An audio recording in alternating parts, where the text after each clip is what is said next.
అందరికీ నమస్కారం. తర్వాత ముఖ్యంగా ఒక 4-5 రోజుల కిందట కూడా నాకు టికెట్ అనౌన్స్ అయిన మరుక్షణం నేను సతీష్ రెడ్డి అన్నాను వాళ్ళ బ్రదర్ను విష్ణును ఇంటికి వచ్చి చూస్తాను జరిగింది.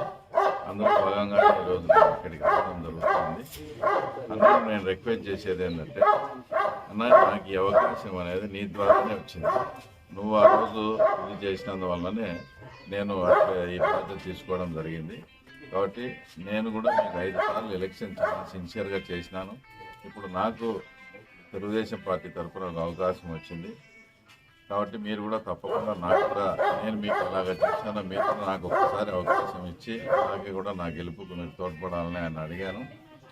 నా కార్యకర్త నాయకులు కూడా పిలిపించి మాట్లాడుకోవాలా, నేను వాళ్ళ అభిప్రాయం తీసుకున్నాకనే ఏ విషయం కూడా చెప్తానని ఆయన 2-3 రోజులు టైం అడగడం జరిగింది. ఇదంతా కూడా చంద్రబాబు నాయుడు దృష్టికి కూడా తీసుకెళ్ళాము. ఆ తర్వాత ఆయన కూడా ఫోన్ చేసి వచ్చి సతీష్ పిలిపించుకొని నాకు ఇష్టమైతే ఆయన కూడా అక్కడికి వచ్చి మాట్లాడడం జరుగుతుంది. దీనికి ఏదైనా 2-3 రోజులు టైం పడుతుంది. ఏదేమైనప్పటికీ సతీష్ రెడ్డి అన్న తప్పకుండా మాకు మేలు జరిగే విధంగా ఆయన నిర్ణయం తీసుకోవాలని కూడా భగవంతుని ప్రార్థిస్తాం.